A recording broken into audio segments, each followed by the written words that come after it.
This is Ask a Couples Counsellor, a show that answers all the relationship questions you're too afraid to ask.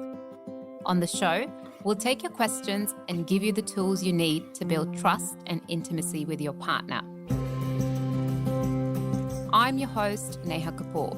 I'm a registered clinical counsellor and psychotherapist, and I'm really passionate about helping couples navigate the challenges that we all go through. Because after all, every relationship encounters some stormy weather now and then. Hello, and welcome to another episode of Ask a Couples Counsellor. Today, we're exploring 10 habits of happy couples and how empathy plays a crucial role in relationships. We'll discuss effective communication, mutual respect, shared activities, and more. We'll also delve into empathy and how understanding and sharing your partner's feelings can enhance emotional support, conflict resolution, and intimacy.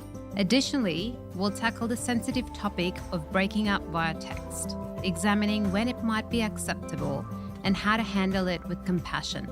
Join me as we uncover the secrets to building and maintaining a happy, empathetic relationship. All right, let's get into it. So our first question for today comes from Tash in Sydney, and let's have a listen to Tash's question. Hi, my name's Tash from Sydney, and my question is, what are 10 habits of happy couples? Great question, Tash. So the first one that I've commonly seen is effective communication. So with happy couples, they make time to talk and listen to each other and share their thoughts, feelings, and experiences quite regularly. So they might have stress-reducing conversations, or they might sit and eat dinner together, or they might spend some time in checking in with each other every day. The second one that I see is mutual respect. So they respect each other's opinions, boundaries, and individuality. And instead of tearing each other down, they build each other up, appreciating the differences that each of them bring to the relationship. And the third one is shared activities. So happy couples, they enjoy spending time together, whether it's through hobbies, traveling, or just simply relaxing at home. The fourth one is, and a very important one, is that they express gratitude. So they regularly express appreciation and gratitude for each other, acknowledging the little things that often go unnoticed. So say, for example, one partner might just say, thank you, honey, for bringing the washing in, or thank you for cooking me a nice meal, or you know what, I noticed that you had taken the dishes out of the dishwasher. Thank you. That was really helpful. They also respect and encourage each other's need for personal space and autonomy. They also support and encourage each other. So they support each other's goals, dreams, providing encouragement and assistance where needed.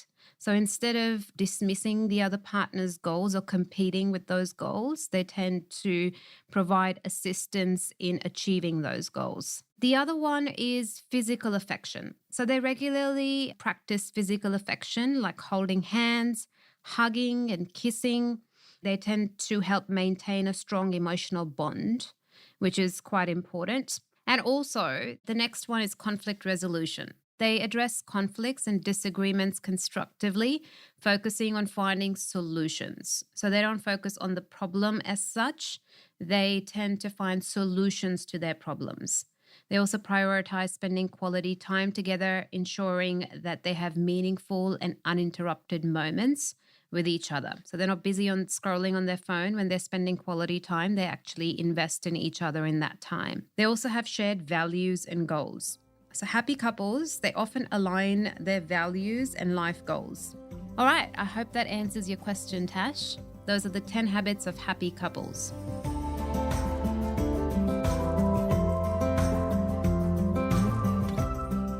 Let's get into our second question for today. Our second question comes from Mark in Perth, and let's have a listen to Mark's question. Hi, my name is Mark, and I would like you to elaborate on what is empathy. How does it play out in a relationship from both sides? And I would like you to talk to us a little bit more about that. Great question, Mark. So let's talk about empathy, one of my favorite subjects and one that I often speak about in couples therapy. Empathy is the ability to understand and share the feelings of another person. And it involves putting oneself in another person's shoes and experiencing their emotions, thoughts, and perspectives. So it's a little bit different to compassion, where you're kind of seeing something from the other person's perspective. But empathy kind of involves experiencing their emotions. So it's feeling with your partner. And empathy goes beyond mere sympathy, which is just feeling pity or sorrow for someone else's misfortune. Instead, empathy entails a deeper, more connected experience when one person resonates with the emotional state of the other. Now, let's talk about how empathy plays out in a relationship. So, in a relationship, empathy is crucial because it builds a strong, meaningful, and lasting connection. And I'll tell you a little bit about how it plays out on both sides. Firstly, you'll notice that it helps in emotional support and understanding. So, empathy allows partners to provide emotional support by genuinely understanding each other's feelings. For example, if one partner is feeling stressed out about work, an empathetic partner will not only recognize the stress, but also offer comfort and support tailored to what they know their partner needs. And this could be through listening, offering words of encouragement, or simply being present. So let me give you an example of this. Say Sarah comes home feeling overwhelmed by a project deadline, and her partner John notices her distress. So instead of giving her immediate solutions or dismissing her feelings, John sits with her, listens attentively, and acknowledges her stress by saying something like, I can see how much this project is weighing on you. It sounds really challenging. This validation helps Sarah feel understood and less alone in her struggle. So, the other way that it plays out is in conflict resolution. So, empathy plays a key role in resolving conflicts. And I teach conflict resolution skills and empathy as a part of the process in conflict management or resolution. So, when partners approach disagreement with empathy, they are more likely to listen to each other's perspectives without judgment and work towards a mutually satisfying resolution. And this reduces defensiveness and it promotes a more cooperative and respectful atmosphere. And let me give you like an example of this as well. So say Mark and Emily have a disagreement about household chores. So instead of arguing, Mark takes a moment to understand Emily's frustration, and he realizes that Emily feels overwhelmed because she's been handling most of the chores while managing a demanding job. Now, Mark acknowledges her feelings, saying something like, I didn't realize how much you've been doing on your own. I'm so sorry for not noticing earlier. Let's find a way to balance the chores better. Now, this empathetic response helps them to resolve the issue collaboratively. Instead of trying to compete and get upset, they're trying to collaborate on the issue. The other way that it could play out is by strengthening bond and intimacy. So, what empathy does is that it fosters intimacy by creating a safe space for partners to share their deepest thoughts and feelings without fear of judgment. And this emotional openness strengthens the bond between partners, making them feel more connected and understood. And let me give you an example of this as well. So, say during a conversation about their future, Jane shares her anxieties about moving to a new city for a job. Now, her partner, Alex, listens without interrupting and responds empathetically. And what that might look like is, I understand why you're worried. Moving to a new place can be really daunting, but I'm here with you and we'll face this change together. Now, this reassurance helps Jane feel supported and reinforces their emotional connection. Now, the fourth way that it could possibly play out is by encouraging personal growth. So, empathy also involves encouraging and supporting each other's personal growth. So, an empathetic partner will recognize and understand their partner's aspirations and fears are, offering the support that's needed to pursue personal goals. And let me give you an example of this as well. So, say Liam dreams of going back to school to finish his degree, but he is afraid of the financial and time commitments that are involved. And his partner, Mia, empathizes with his concerns and supports him by helping him to create a more feasible plan. So she says something like, I know how important this is to you, and I believe in you. Let's figure out how we can make this work together. Now, Mia's empathy towards Liam, with the confidence and support he needs to pursue his dreams, encourages him to build that personal growth. So, empathy in general is a foundation element in any healthy relationship. And what it does is that it enhances emotional intimacy, it fosters mutual understanding, it aids in conflict resolution, and it supports personal growth. So, by practicing empathy, partners can create a more deeper, more fulfilling connection, ensuring that both individuals feel valued and understood and loved in a relationship. I hope that answers your question, Mark.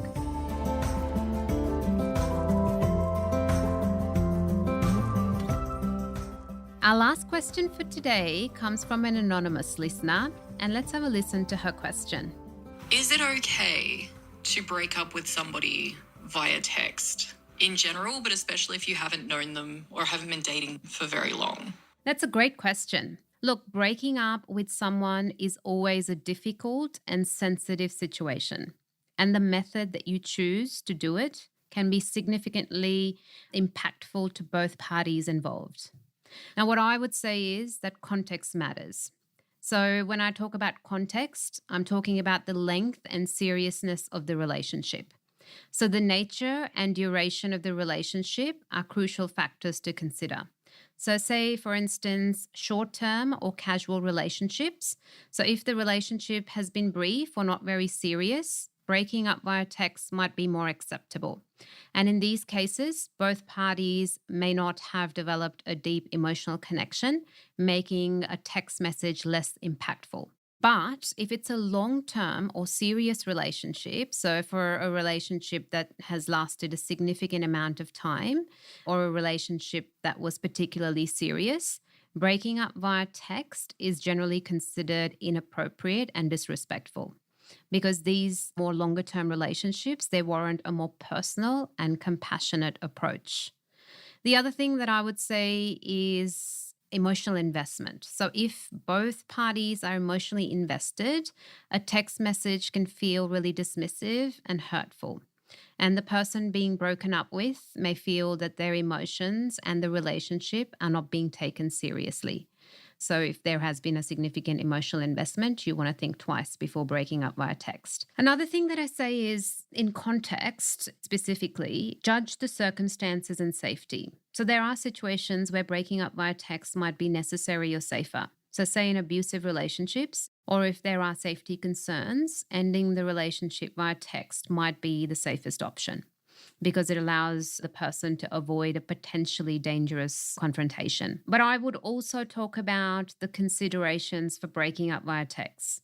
So if you determine that breaking up via text is the most appropriate or only feasible option, then there are ways to handle it more thoughtfully. So what you can do is that you can be more clear and direct. So an example of this might be something like, I've been thinking about our relationship and I have come to the conclusion that it's best for both of us to end it. And this is not easy for me, but I believe that it's the right decision. And try and be compassionate. So try and show empathy, since we were talking about empathy before.